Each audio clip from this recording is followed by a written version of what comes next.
tiveram agora recente a conferência. Você falou que trabalhou essa questão de aprender a ler a cultura, né? E você usou um termo antes da gente começar a gravar, que é da exegese cultural, né? E aí eu queria que vocês falassem um pouco sobre isso, né? Como que a gente pode ler a cultura? Como que se faz uma exegese cultural? Sim. Bom, exegese é um termo aí que indica a interpretação de texto. Okay. Né? Igual a gente tem a hermenêutica, tem também a exegese, né? Extrai o significado do texto. Né? E exegese cultural nada mais é do que descobrir o significado do texto cultural. Né? Como assim um texto cultural? Bom, é só você pegar um artefato, né? Pode ser um filme, uma música, qualquer coisa, sabe? Um livro, e você olhar no centro daquilo, né? No núcleo daquela obra, o que ela está querendo dizer? Quais afirmações ela carrega sobre a realidade? Entendeu? Porque muitas vezes tem algumas obras que carregam afirmações equivocadas sobre a realidade. Isso é o que acontece na maioria dos casos. Né? Maioria dos casos. Então, isso carrega... sempre vai carregar algumas afirmações que são contrárias ao que a Bíblia diz. Né? Pressupostos sobre a realidade. Mas também vai trazer pressupostos coerentes sobre a realidade. E também vai trazer clamores do tipo assim, da cultura, porque a cultura, a sua necessidade de um salvador, a sua necessidade de redenção, enfim, todo o clamor da cultura do nosso tempo, você encontra nesses artefatos. E a gente saber ler isso, saber ler, aqui, ó, tô vendo a cultura tem esse clamor, está clamando por isso, né? O nosso tema até foi o clamor da cultura, ao Deus desconhecido, o clamor da cultura e a realidade de Cristo. E foi isso que Paulo lá no Areópago fez, né? Ele viu lá o Deus desconhecido, esse Deus aqui, e ele usou aquilo para trazer luz, aquilo que eles realmente estavam precisando. Aqui que vocês estão apontando para isso como resposta, a resposta aqui é essa daqui, entendeu? Então, por exemplo... Ele leu o clamor, né? Exatamente. Então, por exemplo...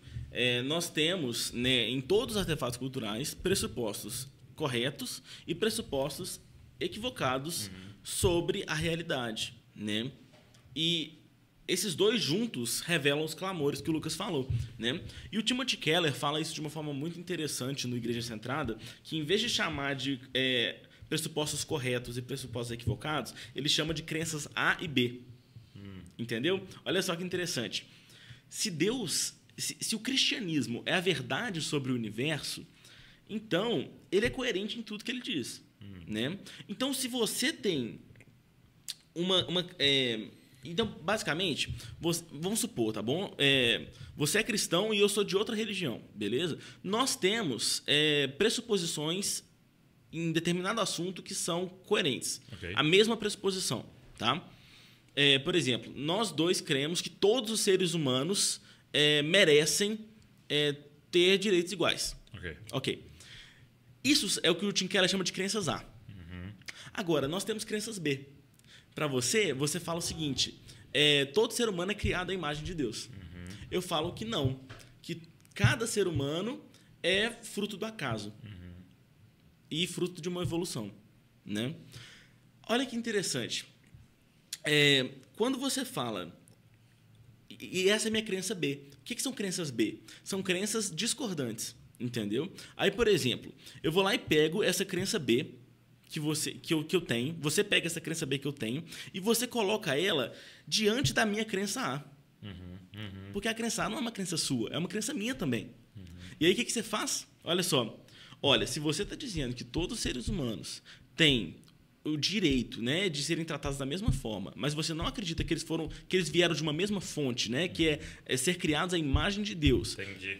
Você está em incoerência. O seu A com o seu B está incoerente. Você está em incoerência, né? Então... E aí eu não coloco ele em xeque baseado no meu A, né? Exatamente. No A dele mesmo. Mas no A dele, exatamente. Exato. Eu estava vindo para cá, conversando com... o Tim Keller é muito bom nisso. Eu estava conversando com o cara que estava do meu lado no ônibus, né, vindo para Bragança, e tipo assim, a gente tava conversando e a pessoa perguntou, tipo assim, o que eu fazia da vida, eu comecei a contar do Prisma, aí do nada eu percebi uma brechinha ali pra pregar o evangelho, aí eu taquei o cristianismo nela, entendeu? Tipo assim, falei assim, não, porque Jesus, ele restaura todos os nossos relacionamentos, e eu comecei a falar sobre como que Jesus nos traz a paz plena, e a pessoa falou assim, mentira.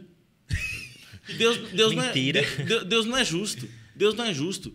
Se Deus é tão bom, como é que ele permite que coisas boas aconteçam com pessoas más? E a pessoa começou a falar tipo, um montão de coisa assim, sabe? E eu fiquei tipo, tentando defender ali, sabe, Jesus e tal. E aí a pessoa foi lá e começou a me perguntar, tipo assim, você acredita em energias? Aí eu fiquei assim, quê? O que isso tem a ver?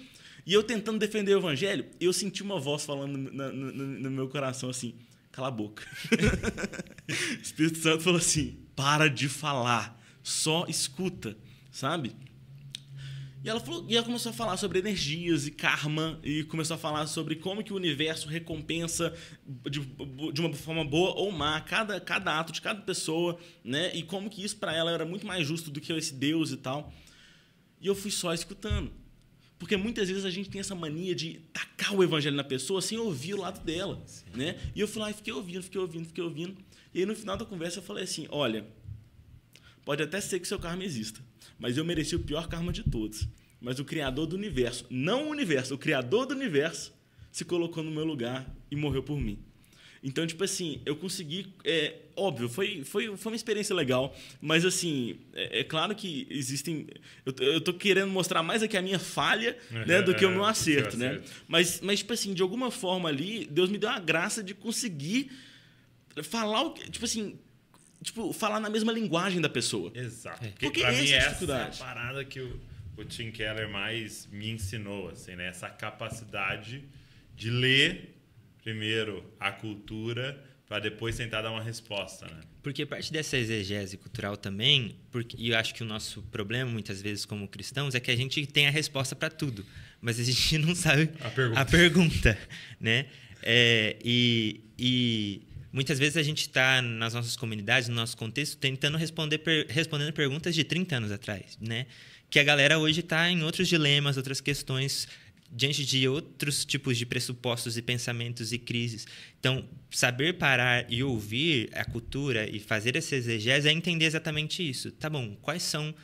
Eu tenho a resposta, mas quais são as perguntas que eles estão fazendo? E onde... Porque Jesus tem a resposta, né? Mas eu preciso saber ouvir a pergunta. E por isso que eu fico triste, assim, porque eu até vejo muitas pessoas magoadas, feridas com a igreja, com a religião, exatamente por terem sido frustradas nesse sentido, né?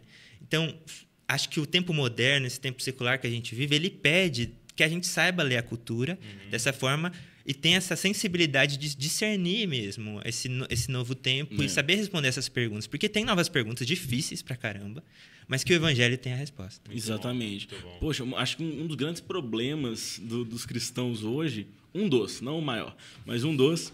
é que a gente se acha dono da verdade, mas a verdade que é dona dos cristãos, né? Tipo assim, a gente não é dono de verdade nenhuma. Ela que nos possui, né? Então, tipo assim, a gente deve se submeter a ela e aprender a ouvir de uma forma sensível e de uma forma humilde, né? A gente precisa desse olhar manso e humilde para a cultura, como foi uma das palestras que a gente falou lá na conferência, né? Esse olhar que se compadece, né? Eu acho que isso falta muito, porque aí entra uma coisa que a gente estava até conversando ali antes. A gente colocou muito um aspecto econômico no evangelho, né? A gente quer contabilizar quantas almas a gente ganhou. A gente quer... É a cultura do desempenho, como você falou, né? A gente quer contar quantos passos na vida espiritual a gente deu hoje. E a gente não tem nada a ver com isso. Não tem nada a ver com isso, porque... tipo assim... Puxa vida... A gente precisa viver o dia de hoje através da graça e parar de querer, tipo assim, ganhar alma para Jesus, para nossa glória, entendeu? Isso é tão feio. Isso é tão feio. E, tipo assim, eu acho que a gente... Eu sei lá, é uma coisa que me entristece muito. Sim. E é um incômodo que começa... Quando você começa realmente a dialogar e a entender e a viver esse paradigma da graça de Deus, é como se a regra do jogo mudasse. Sim. Né? Porque eu percebo isso que você está falando. o cara vem de um contexto antes de conhecer a Cristo e ele tem... É sempre um contexto de competição. Sim. Então, seja, quem é que pega mais menina? Uhum. Tá? Ou quem é que ganha mais dinheiro?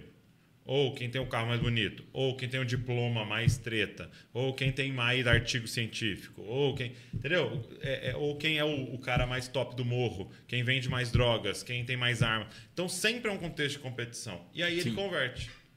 E se ele não mudar a regra do jogo, ele só vai trocar as pecinhas do tabuleiro. Porque agora é quem ganha mais almas. Quem jejua mais. Quem ora mais. Quem consegue fingir que é mais santo. Quem, entendeu, tem a maior igreja. E aí continua a mesma coisa. E o que Jesus vem para pregar na cruz é a competição. Sim. Porque agora eu recebi pela graça. Sim. Não tem mérito. Se não tem mérito, não tem... Como a não gente ficar barganha. comparando, não tem como comparar aqui. Aí, quem tem mais graça na sua vida? Não tem. Pois é. Todo mundo recebeu de graça. Então, só que é difícil essa virada, né? E eu acho que o trabalho que vocês têm trazido, a reflexão que vocês têm trazido é exatamente nesse sentido. Entendeu? De, cara, o jogo mudou. E acho que